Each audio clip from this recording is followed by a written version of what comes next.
नमस्कार दोस्तों, आप देख रहे हैं प्रोफेशनल रिपेयर चैनल। मैं आपका अपना दोस्त संजय पांडे। आज हम लोग कोई बल्ब रिपेयर करने वाले नहीं हैं। आज हम लोग सिर्फ कुछ ऐसे कंपोनेंट्स हैं जिसके बारे में जानेंगे।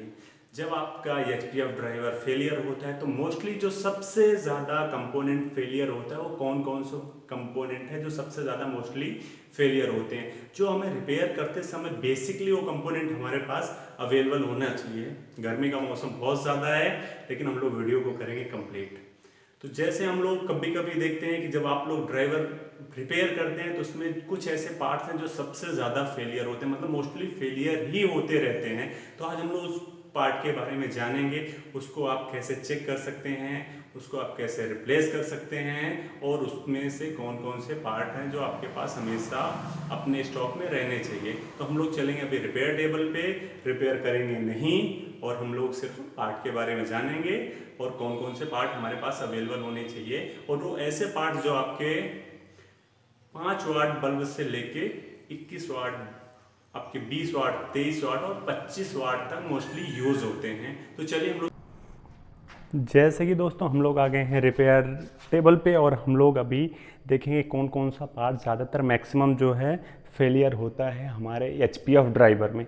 ये हमारे पास कुछ पड़े हुए हैं एचपीएफ ड्राइवर, जैसे कि हम लोग देख रहे हैं। ये भी आप देखोगे तो सबसे पहले इसके अंदर जो फेलियर होता है वो होता है फ्यूजिबल रेजिस्टेंस, और उसके बाद अगर कुछ दूसरा होता है तो होता है एमओवी, मेटल ऑक्साइड बैरिस्टर, और उससे ज़्यादा अगर कुछ फेलियर होता है तो हमारा होता है ब्रिज इलेक्ट्रीफायर, और फिर अगर कभी और हुआ तो हमारा ज़्यादातर ये कैपेसिटर ख़राब होता है। बहुत कम केस में हमारा ट्रांसफार्मर, ये तो कभी जल्दी ख़राब नहीं होते, 2 से 100% में 2 से 3% ही हमारा इंडक्टर ख़राब होता है।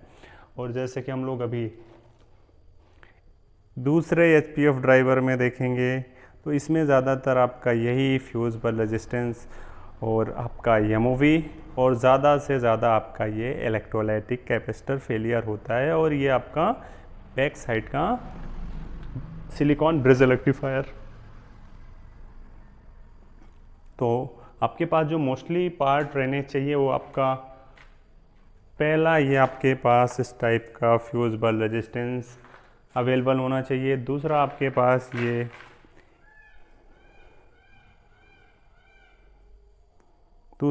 पास ये सेकंड पार्ट आपके पास ये एमओवी है। हमारे पास जो एमओवी है वो विडी कंपनी की है, आपका 7D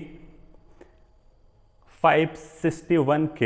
एक्चुअल में जो 7D होता है ये जो इसकी डिस्क होती है, डिस्क का साइज होता है 7D, और जो 661 मतलब ये 621 वोल्टेज के ऊपर अगर जाता है तो ये ब्रेक हो जाएगा, लेकिन जो 661 है वो 10%, आप थोड़ा नीचे मान लो, आपका ये 470 वोल्टेज पे ये जो है डिस्क जो है ख़राब हो जाता है। तो एक्चुअल में ये जो हम लोग कंपोनेंट एमओवी यूज़ करते हैं वो डिपेंड ऑफ आईसी। जो ड्राइवर के अंदर एचपीएफ आईसी लगी हुई है उसमें हमें फर्स्ट उसका मॉसफेट कितने वोल्ट का है।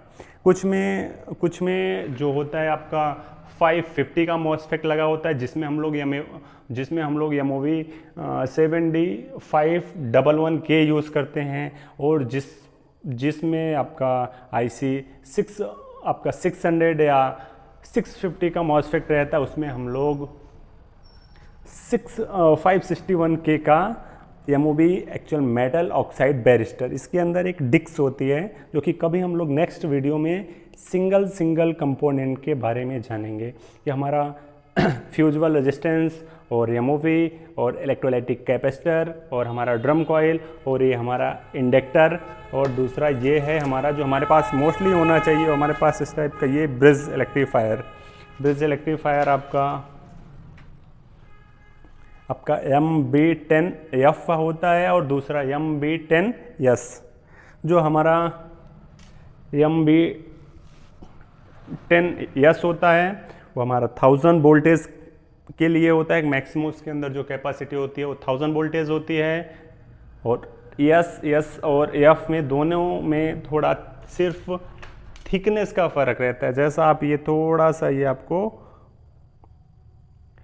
थोड़ा सा ये ऊपर के साइड थोड़ी लेयर बड़ी होती है, और जो दूसरा हमारा एफ होता है वो आप ये देख रहे हैं इस वीडियो में, ये बहुत थोड़ा छोटा, मतलब ऊपर से थोड़ा इसकी लेयर पतली होती है।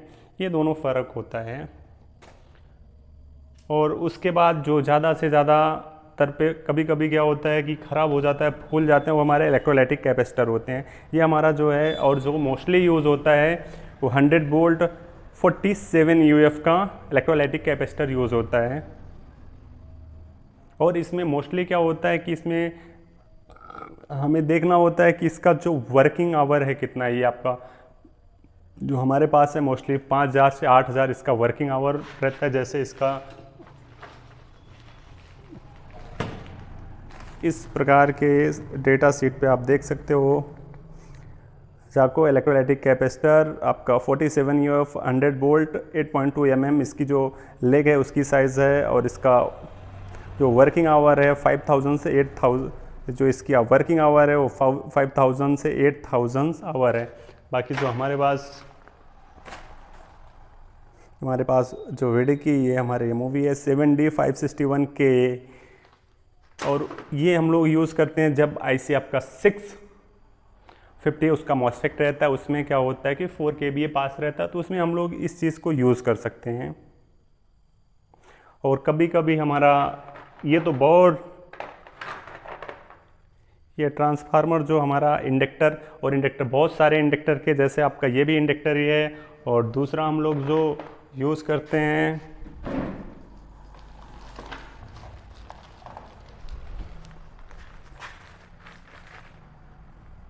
ये ड्रम कॉइल, ये भी इंडक्टर है।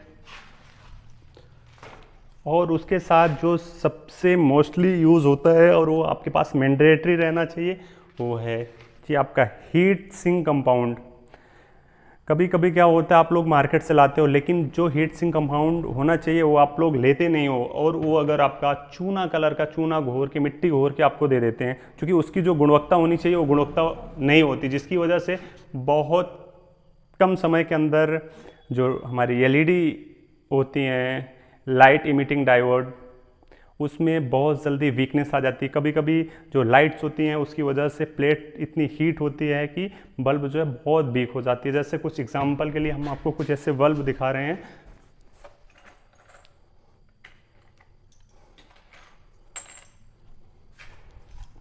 जो कुछ इस टाइप के आप प्लेट देख रहे हैं। ये प्लेट जो ख़राब हुई हैं एक्चुअल में जलेंगी, लेकिन बहुत थोड़ी थोड़ी। तो ये क्या होती है, अगर इसके नीचे अगर हम लोग प्रॉपर हीट सिंक कंपाउंड और अच्छा हीट सिंक कंपाउंड नहीं यूज़ करेंगे तो ये एलईडी का लाइफ साइकिल बहुत कम रहेगा। क्योंकि अच्छी एलईडी के लिए, अच्छी लाइफ साइकिल के लिए इसके अंदर हीट सिंक कंपाउंड लगाना बहुत ज़रूरी है, और आपको अच्छी क्वालिटी का लगाना है जिसकी अच्छी थिकनेस हो, और उसका आपका मिनिमम 1 TC से लेके 2 TC तक आपकी थर्मल कनेक्टिविटी होनी चाहिए। ये आप देख रहे हो, ये देख रहे हो आप, ये आप देख रहे हो, ये देख रहे हो, ये देख रहे हो। ये सब जो है अगर इसके अंदर प्रॉपर हीट सिंक कंपाउंड नहीं लगेगा तो इसी तरह से जो एलईडी है वो बर्न हो जाती है। और आपको देखना है, आपको ब्रांडेड जो इस तरह का हीट सिंक कंपाउंड होता है जिसके अंदर इस टाइप की थिकनेस होनी चाहिए। आप देख रहे हो, हम आपको हाथ लगा के दिखा रहे हैं, ये आप इसकी थिकनेस देख सकते हो। नहीं तो कभी कभी आप देखते हो हीट सिंक कंपाउंड आप लाते हो, लेकिन वो आप उसको उंगली से ऐसे उठाते हो तो एक ही जगह पे रहती है, उसके अंदर जो मूवमेंट की क्षमता होनी है वो नहीं रहती, उसकी क्वालिटी कहीं अच्छी नहीं रहती, जिसकी वजह से आप लगा तो देते हो अच्छा हीट सिंक कंपाउंड समझ के, लेकिन कहीं वो ना रहने की वजह से आपकी जो एफर्ट होता है वो ख़राब हो जाता है। तो हम लोग, और अब हम लोग इसके बाद जो हम लोग एक सिंगल कंपोनेंट के ऊपर हम लोग पूरी वीडियो बनाएंगे। आपका एमओवी के ऊपर, इलेक्ट्रोलाइटिक कैपेसिटर के ऊपर, आपके इंडक्टर के ऊपर, आपके फ्यूजिबल रेजिस्टेंस के ऊपर, आपका ये सिलिकॉन्स ब्रिज इलेक्ट्रीफायर के ऊपर, और जो हम लोग आईसी यूज़ करते हैं, चाहे आपका इस टाइप का बीपी सेमी का आईसी हो या आपका ये 100 का 97 62 या जो यूज़ होता है उसका हो, या आपके पास मैक्सिक का आईसी हो या ऑटो कट का हो, ये सारी आईसी के ऊपर हम लोग सिंगल वीडियो बनाएंगे जिससे आपको आसानी हो आईसी को प्रॉब्लम सॉल्व करने में, अगर आईसी की प्रॉब्लम हो। और बहुत रेयर केस में ऐसा होता है जब भी कि आपकी आईसी फेलियर होती है। और उसके साथ आपके पास कुछ इस साइड की आपकी प्लेट होनी चाहिए आपके पास, जैसे ये हमारे पास 15 वाट की प्लेट है, और ये आप देखिए अच्छी क्वालिटी की प्लेट हो, उसकी जो थिकनेस है एक्सटेंडेड 1 mm की होनी चाहिए। ये हमारे पास 12 वाट की प्लेट है, ऐसी आपके पास 12 वाट की प्लेट होनी चाहिए। 5 वाट प्लस 7 वाट 9 वाट, ये जो बेसिक चीज़ें हैं ये आपके पास रिपेयर के टाइम पे होनी चाहिए। तो और हमारे पास कुछ ऐसे, जैसे आपको हमने बताया कि चाहे 18 वाट का ड्राइवर हो, चाहे 20 वाट का या 22 वाट का, तो आपके पास मोस्टली फ्यूजिबल रेजिस्टेंस एमओवी और ज़्यादा से ज़्यादा इलेक्ट्रोलाइटिक कैपेसिटर, यही मोस्टली, और ब्रिज रेक्टिफायर, यही मोस्टली फेलियर होते हैं। बाकी बहुत रेयर केस में है कि आपका जो आईसी फेलियर हो, चूँकि फर्स्ट आपका बाहर के जो आपके यहाँ बहुत ज़्यादा जो फेलियर का आता है वो आपका एक्सेस वोल्टेज होने की वजह से आपका एमओवी और फ्यूजिबल रेजिस्टेंस और ज़्यादा से ज़्यादा ब्रिज रेक्टिफायर ख़राब होता है। और कभी अगर आपका आईसी का मॉसफेट भी ख़राब होगा, फिर भी आपका फ्यूजिबल रेजिस्टेंस ख़राब ही होना है। तो अब हम लोग करेंगे वीडियो को समाप्त यहीं पे, और वीडियो में बने रहने के लिए बहुत बहुत धन्यवाद। अब हम लोग नेक्स्ट टाइम पे जो वीडियो बनाएंगे, हर एक कंपोनेंट के ऊपर सिंगल करके वीडियो बनाएंगे। और आपको वीडियो अच्छा लगे तो वीडियो को लाइक कर दीजिए, कमेंट कर दीजिए और शेयर कर दीजिए, और चैनल को मोस्टली सब्सक्राइब कर दीजिए। Thanks for watching.